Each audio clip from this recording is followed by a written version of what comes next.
Het is echt jaren geleden, volgens mij iets van 25 jaar terug. Toen ben ik hier eens een keer geweest. Maar niet voor deze happening, want ik kijk hier net naar buiten, maar het is echt geweldig.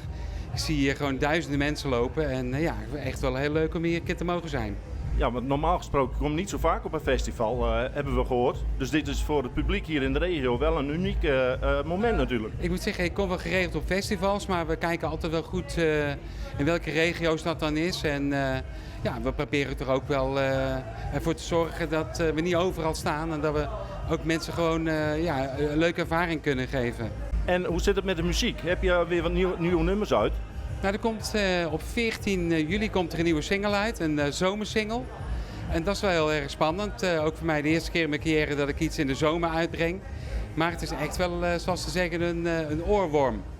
Dus bereid je maar voor. En blijf je nog in Friesland optreden of moet je nog weer verder? Nou, ik zat eerder deze dag in Noordwijk en nou hierheen gereden en straks naar huis. Maar het is nog altijd gauw 3 uur rijden.